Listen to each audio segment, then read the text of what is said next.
Kalena dhammat sawanang etamang kalamuttamang. Kita lanjut pada video part 2, masuk pada pokok pembahasan apa penyebab kama.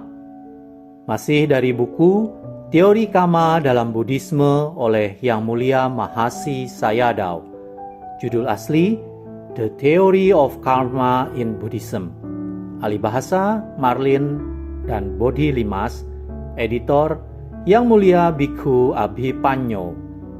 Diterbitkan oleh Widya Sena Production Yogyakarta, cetakan pertama 2003. Baiklah, kita lanjutkan. Penggolongan kama. A. Menurut perbedaan fungsinya, kama digolongkan 4 macam. 1. Janaka kama atau kama penghasil. Setiap kelahiran dikondisikan oleh kama baik atau kama buruk masa lampau yang muncul sesaat sebelum kematian.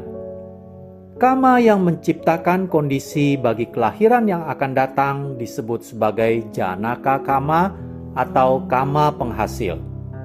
Kematian seseorang hanyalah merupakan akhir yang sementara dari fenomena yang bersifat sementara pula. Meskipun wujud yang sekarang musnah, wujud yang lain akan menggantikannya, sesuai dengan getaran pikiran yang dibangkitkan pada momen kematian. Hal ini dikarenakan kekuatan kama yang menunjang alur kehidupan masih ada. Pikiran terakhir inilah yang secara teknis disebut kama penghasil. Kama penghasil menentukan keadaan seseorang di kelahirannya yang berikut. Kama penghasil mungkin saja berupa kama baik ataupun kama buruk. Menurut kitab komentar, kama penghasil adalah kama yang menghasilkan kelompok batin dan kelompok jasmani pada saat pembuahan. Kesadaran awal yang disebut dengan istilah kesadaran kelahiran kembali atau patisandhi dikondisikan oleh kama ini. Bersamaan dengan munculnya kesadaran kelahiran kembali, timbul pula 10 faktor pembentuk fisik, 10 faktor pembentuk seks, dan 10 faktor unsur pokok kaya bawa watu dasaka. 10 faktor pembentuk fisik terdiri dari A. 4 unsur pokok atau mahabhuta. 1. Unsur padat Pathavi. 2. Unsur cair Apo. 3. Unsur panas Tejo. 4. Unsur gerak Wayo. B. 4 unsur pembentuk atau upadana rupa, yakni 1. Unsur warna Wana. 2. Unsur bau Gandha. 3. Unsur rasa Rasa. 4. Unsur nutrisi Oja. Kedelapan unsur ini, 4 mahabhuta ditambah 4 upadana sama dengan 8, disebut awinibhoga rupa atau kondisi atau pembentuk yang tidak dapat dipisah atau dibagi. C. Unsur kehidupan atau vitalitas jiwitindriya dan jasmani atau kaya.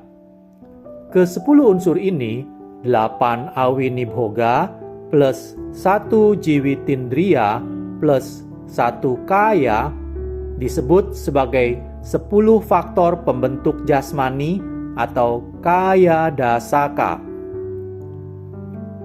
10 faktor pembentuk jenis kelamin terdiri dari 4 mahabhuta, 4 upadana, 1 jiwitindriya, dan 1 jenis kelamin atau bhawa. 10 faktor unsur pokok terdiri dari 4 mahabhuta, 4 upadana, 1 jiwitindriya, dan 1 landasan kesadaran atau watu, yaitu mata, telinga, hidung, lidah, dan tubuh atau kulit. Dari keterangan di atas, sangat jelas bahwa jenis kelamin ditentukan pada tahap awal pembuahan makhluk hidup. Hal ini dikondisikan oleh kama dan bukan oleh kombinasi sel sperma dan sel telur yang bersifat kebetulan. Penderitaan dan kebahagiaan yang dialami oleh suatu individu dalam rangkaian hidupnya merupakan akibat yang tidak dapat dihindari dari adanya kama penghasil. 2. Upatambaka kama atau kama pendorong atau penyokong. Kama penyokong adalah kama yang datang setelah kama penghasil dan menyokongnya. Kama ini tidak bersifat baik atau buruk, akan tetapi hanya bersifat membantu atau mempertahankan kekuatan kama penghasil dalam rangkaian siklus hidup seseorang. Dari sesaat sesudah pembuahan hingga pada saat menjelang kematian, kama penyokong akan terus bekerja mendorong kama penghasil. Kama penyokong yang baik, kusala upatambaka, akan membantu dalam memberikan kesehatan, kekayaan, kebahagiaan, dan sebagainya kepada seseorang yang terlahir dengan kama penghasil yang baik atau kusala janaka. Sebaliknya, kama penyokong yang buruk, akusala upatambaka, akan membantu dalam memberikan penyakit, penderitaan, dan sebagainya kepada seseorang yang terlahir dengan kama penghasil yang buruk atau akusala janaka. 3. Upapilaka kama atau kama penghalang atau pelemah.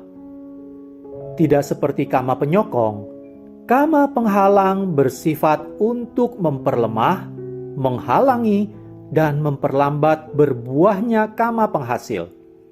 Sebagai contoh, seseorang yang terlahir dengan kama penghasil yang baik bisa saja menderita berbagai macam penyakit yang mencegahnya menikmati hasil-hasil yang menyenangkan dari perbuatan-perbuatan baik yang telah ia lakukan. Sebaliknya, seekor binatang yang dilahirkan akibat kama penghasil yang buruk bisa saja menikmati hidup yang nyaman dengan memperoleh makanan yang baik, tempat tinggal yang layak, dan sebagainya, sebagai hasil dari kama penghalangnya yang baik, yang mencegah berbuahnya kama penghasil yang buruk. 4. Upagataka kama atau kama penghancur. Menurut hukum kama, kekuatan dari kama penghasil dapat dihapus hanya oleh dorongan kama berlawanan yang sangat kuat yang dilakukan di masa lampau. Kama ini mencari kesempatan untuk berbuah dan bisa saja bekerja tanpa disangka-sangka, seperti sebuah daya penghalang berkekuatan besar yang dapat menghentikan lajunya anak panah dan menjatuhkannya ke tanah. Kama seperti ini disebut sebagai kama penghancur yang lebih kuat dibandingkan kedua kama sebelumnya, yaitu kama penyokong dan pelemah. Karena tidak hanya menghalangi, tetapi menghancurkan kekuatan kama penghasil secara total. Kama penghancur ini juga dapat bersifat baik atau buruk. Cerita Dewadatta dapat digunakan untuk menggambarkan cara kerja dari keempat kama di atas. Dewadatta adalah orang yang berusaha untuk membunuh Sang Buddha dan menyebabkan perpecahan dalam sangga atau siswa-siswa Sang Buddha. Kama penghasil yang baik membawanya terlahir dalam sebuah keluarga kerajaan. Kenyamanan dan kekayaan yang dia peroleh secara terus-menerus merupakan perbuatan dari kama penyokong. Kama penghalang atau pelemah bekerja pada dirinya ketika dia menjadi bahan hinaan saat dikucilkan oleh sangga. Akhirnya, Kama penghancur menyebabkan kehidupannya berakhir secara menyedihkan. B. Penggolongan kama menurut prioritas hasilnya. 1. Garuka kama. Garuka kama adalah kama yang berat atau serius, dapat berarti baik atau buruk. Kama ini menghasilkan buahnya di kehidupan sekarang, serta di beberapa kehidupan yang akan datang. Yang merupakan garuka kama yang baik adalah pencapaian jhana atau tingkatan dalam meditasi.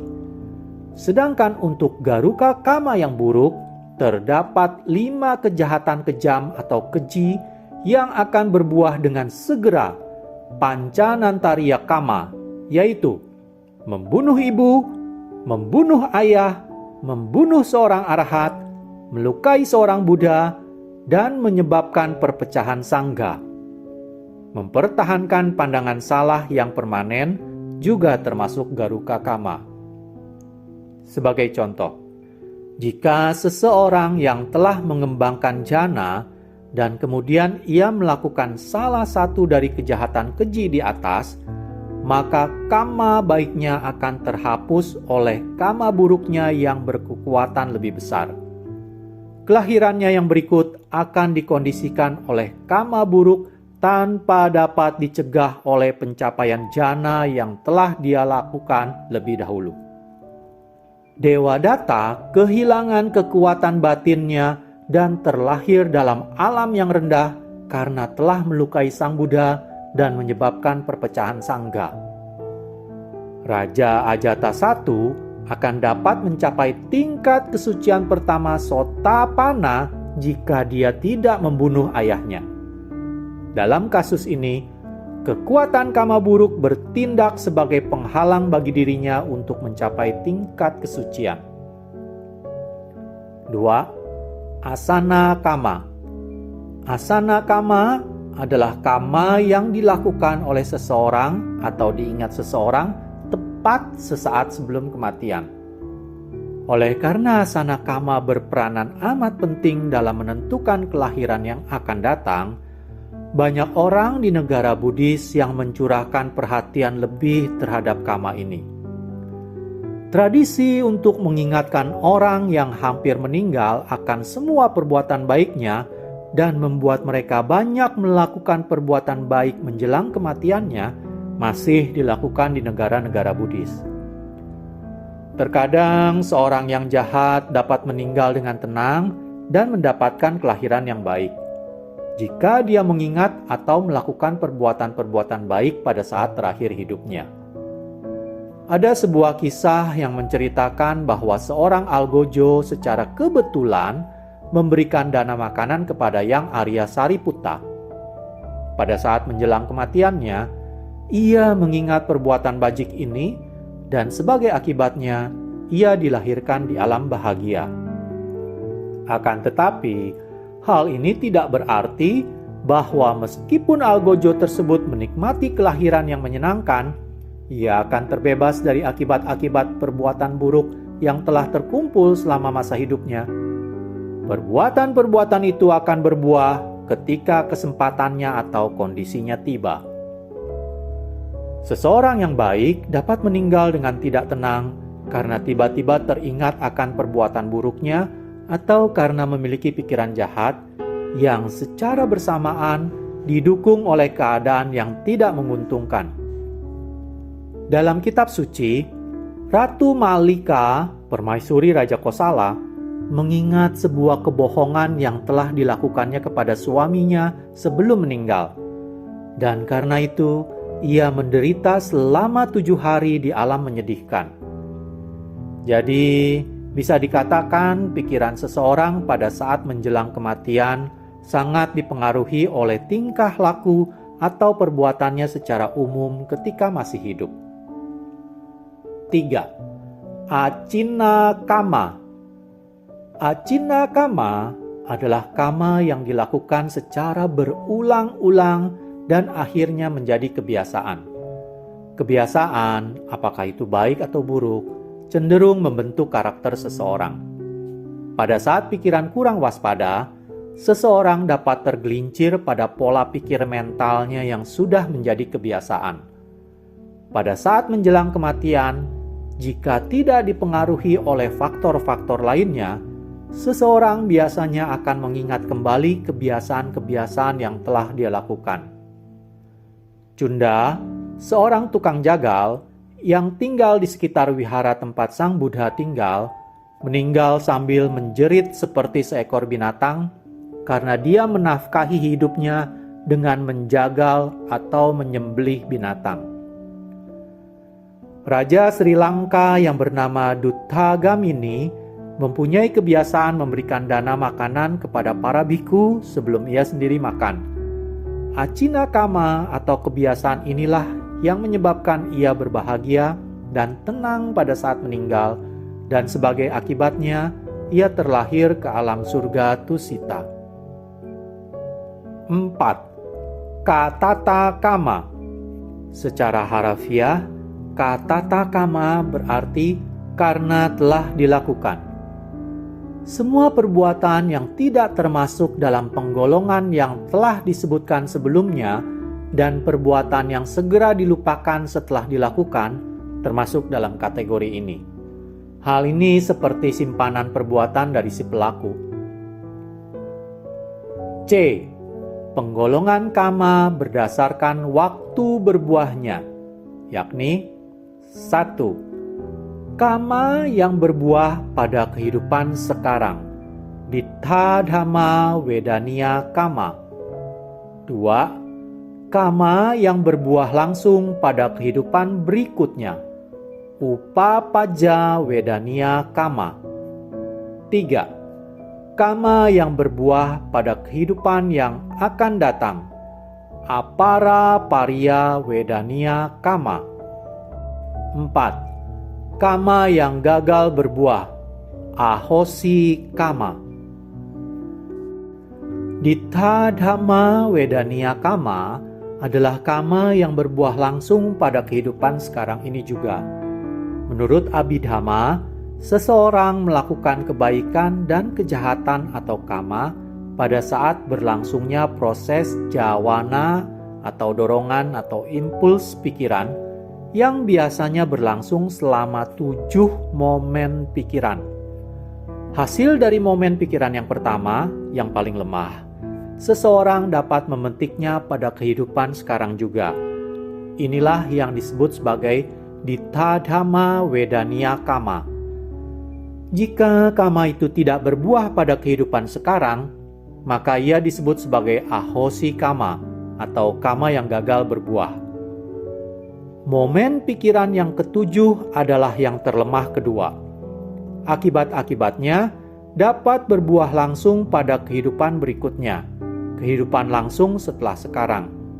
Ini yang disebut sebagai upapajja vedaniya kama.